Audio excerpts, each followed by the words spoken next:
એક રમેશચંદ્રજી મહારાજ પીલખુવા પધારેલા અને એ જ્યારે આવી રીતના ઉપદેશ આપતા હતા તેણે કીધું હતું કે મને સાધુવેલાના સંત આશ્રમના સંતોની આજ્ઞા છે કે તમે જાઓ ને ત્યાં અમારી આપવીતી કહેજો કે કેવા કેવા ઘોર પાપ કર્યા અને તેનું ફળ કેવી રીતે ભોગવવું પડ્યું બધાને સમજાવજો. મારા વતી ચેતવણી આપજો કે જૂઠથી, છળથી, બેઈમાનીથી, દગાદુગીથી બીજાને મારી પીટીને રૂપિયા કમાવાળા લોકોને આ ઉપદેશ મળે અને ખબર પડે કે ક્યારે તમે કોઈ પાસેથી છળથી પડાવીને કામણ ટુમણ દગાદુગીથી પૈસા લ્યો છો ને ફળ કેવું ભોગવવું પડે છે.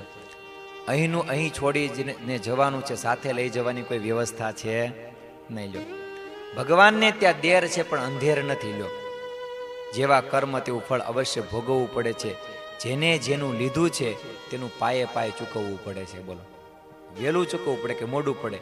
કોઈ કીધું છે ને કે આપણે ક્યારેક કોકને આપતા હોઈએ છીએ પણ આપને શું ખબર પડે કે ગયા જન્મનું આપણે એને ચૂકવતા હોઈએ છીએ હે ને? હા, આપણે એમ થાય કે આપણે આપીએ, આપતા નથી, ગયા જન્મનું વળતર વાળતા હોઈએ છીએ. બોલો એટલે સાધુ વેલાના સંતે એને પોતાની આપવીતી કથા આ પ્રમાણે કીધી કે હું ગૃહસ્થાશ્રમમાં હતો, મારી પાસે પૈસા નહોતા, કોઈ સંતાન પણ નહોતું, એટલે મને બહુ ચિંતા થતી હતી અને બહુ ચિંતાતું રહેતો હતો. અને એક વખત ભગવાનની મારા પર કૃપા થઈ અને એક મને મિત્ર મળ્યો. એટલે એણે મને કીધું કે આપણે બે ભાગીદારીમાં દુકાન કરીએ અને પૈસા હું રોકીશ અને તારે દુકાન સંભાળવાની. એટલે કીધું સારું. બે જણાએ દુકાન શરૂ કરી અને ભગવાનની એવી કૃપા થઈ કે દુકાન ધમધોકાર હાલવા માંડી. પછી તો ગામડું એટલે ગામડામાં બધું ખરીદી કરે, સિંગે ખરીદી કરે, કપાસે ખરીદી કરે.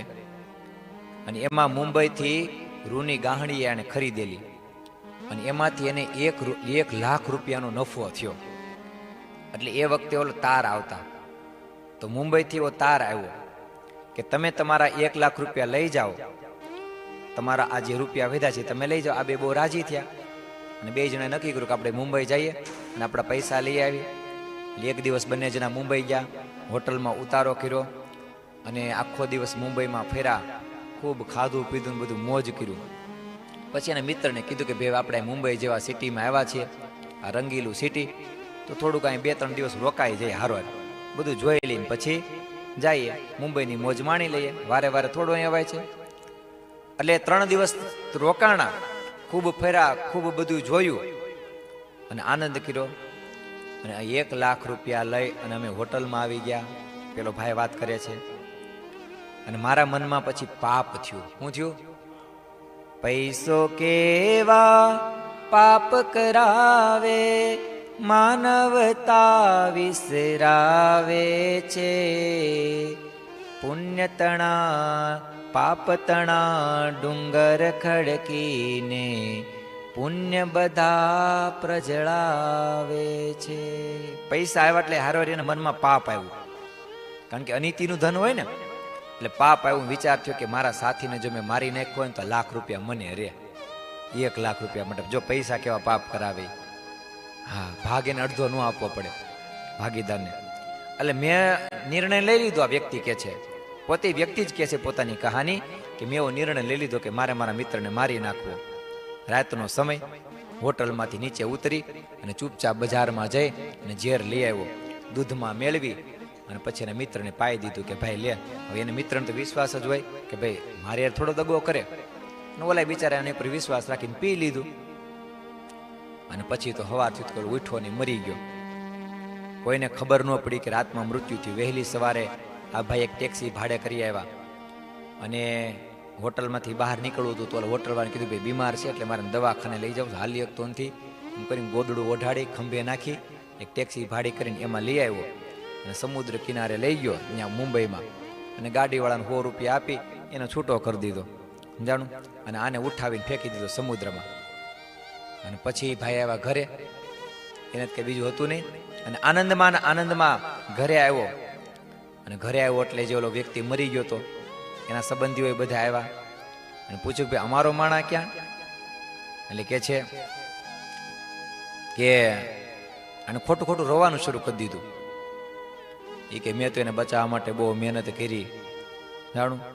અને એને કોલેરું થઈ ગયેલા અને ઝાડા થઈ ગયા. પછી તો બહુ બધી મહેનત કરી પણ છતાંય બચ્યો જ નહીં. મેં દવા પણ કરી અને પછી બચ્યો નહીં, અને કીધું છે કોલેરાનો રોગ થયો અને મરી ગયો, અને આ 8-10 હજાર રૂપિયા એની પાસે હતા ને એ તમને આપવાના કીધા છે, તો એટલે 8-10 હજાર રૂપિયા મેં ન્યાનો અગ્નિ સંસ્કાર કરી નાખ્યો છે, 8-10 હજાર રૂપિયા.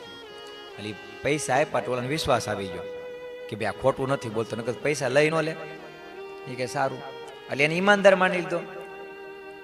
અને બોલાને બિચારાને ખબર નથી કે પૈસા પચાવી પડ્યા છે. અને એ 10,000 રૂપિયા મળવાથી મને દાની અને ધર્માત્મા આ લોકોએ માન્યું, આનંદથી રહેવા લાગ્યો હું. તો પછી મારે કોઈ સંતાન નહોતું, અને 1 વર્ષ પછી મારે ત્યાં દીકરાનો જન્મ થયો. મને બહુ આનંદ થયો કે જો ભાઈ ખોટું કર્યું તોય જો છે ને, હા તોય મારે દીકરો ભગવાન આપ્યો. મેં ભાગીદારને માર્યું ને એમાં કંઈ ખોટું નથી કર્યું, મેં બહુ સારું કર્યું છે. અને પછી પુત્રને ખવડાવે પીવડાવે, ખૂબ સુખમાં દિવસો વ્યતીત થવા માંડ્યા. ધીમે ધીમે દીકરો મોટો થયો, નિશાળે ભણવા મોકલો, ને ભણતા ભણતા એ થોડોક આગળ વધ્યો એટલે ઇંગ્લેન્ડ ભણવા મોકલો. એનાથી થોડોક ભણી ગણીને મોટો થયો એટલે છોકરો વિવાહ કરવાનો યોગ્ય થયો. એટલે ઇંગ્લેન્ડમાં ગયો તો એટલે એની ખ્યાતિ તો વધી હતી, નામના તો વધી હતી. એટલે ચારે તરફથી મોટા મોટા ઈમાનદારી માણસો, શેઠ લોકોના માંગા આવવા મળ્યા, એમ મોટા મોટા ઘરના, કે ભાઈ મારી દીકરીને તમારે ત્યાં સગપણ કરો. તો કોઈ 20,000 રૂપિયા આપવાનું કે કોઈ 50,000 રૂપિયા આપવાનું કહેતા. આ ભાઈ કહે છે મને વિશ્વાસ હતો કે હું ગમે ત્યાં હગાઈ કરીશ એટલે 1 લાખ રૂપિયા તો મળશે જ પેલા. હા, કારણ કે ભણેલ ગણેલ છોકરો. હા, છોકરો વિલાયતથી ભણીને આવ્યો. એક દિવસ રાત્રે એ પિક્ચર જોવા માટે ગયો, રાતમાં પછી આવ્યો એટલે તાવ આવ્યો. અને આ ભાઈ કે મને બહુ ગભરામણ થઈ, ડૉક્ટરને બોલાવ્યા. ડૉક્ટરે કીધું કે ભાઈ ચિંતા કરવા જેવું છે નહીં, રાતે ઉજાગરો કર્યો છે એટલે તાવ આવ્યો છે, સવારે ઉતરી જશે. દવા આપીને ડાક્ટર તો વયા ગયા. સવારે ઉઠીને જોવે તો 104 ડિગ્રી તાવ. હા, અને ત્યારબાદ થોડી વાર થઈને પછી જોયું તો 105 ડિગ્રી. અને પછી તો આ ભાઈ મોટા મોટા શહેરમાં બધા ડૉક્ટરોને બતાવ્યું પણ ક્યાંય કીધું કે તાવ ઉતરે નહીં. અને એમાં એક ડૉક્ટરને બતાવ્યું, એને કીધું કે શેઠ હવે તમારો છોકરો જીવશે નહીં, 2 ઘડીનો મહેમાન છે, 2-5 દિવસનો. એટલે ડૉક્ટરને કીધું કે ભાઈ તમે જેટલું કંઈ ખર્ચ થાય એટલું તમે કયો એ પૈસા હું આપું, પણ તમે મારા દીકરાને ગમે એમ કરીને બચાવો. એટલે એમાં કોઈ ડૉક્ટરે સલાહ આપી કે તમે એને સ્વિટ્ઝરલેન્ડ લઈ જાઓ.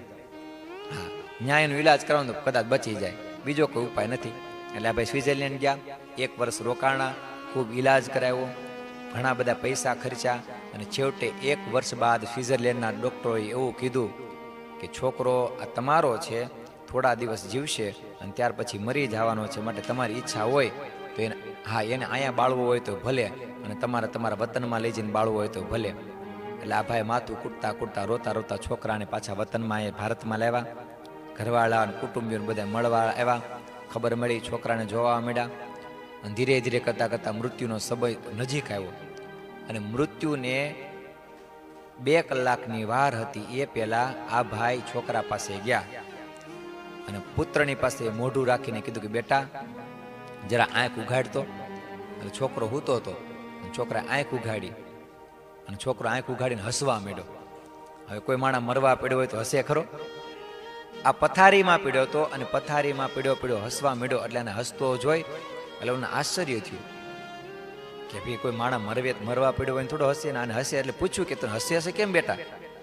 ત્યારે છોકરાએ જવાબ આપ્યો, પિતાજી મને ઓળખો છો? એ કે ના.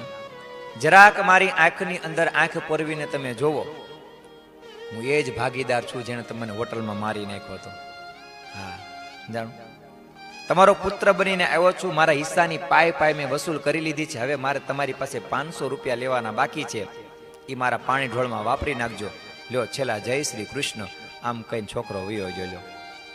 અને પછી આ વ્યક્તિ કહે છે કે છોકરાના અંતિમ સંસ્કાર કર્યા અને દેહ ત્યાગ કર્યો, અને બધી જ ક્રિયા કરી, અને પછી હું ઘેર ન ગયો, સીધે મેં જંગલની વાટ પકડી લીધી. મને ખબર પડી ગઈ કે ભાઈ પાપનું ફળ તો અહીંનું અહીં જ ભોગવવું પડે છે, ઉપર ભોગવવું કઈ વ્યવસ્થા છે નહીં. હા, જાણ મારી સામે પ્રત્યક્ષ દાખલો મને જોવા મળ્યો કે પાપનું અહીંનું કરેલું અહીં જ ભોગવવું પડે છે.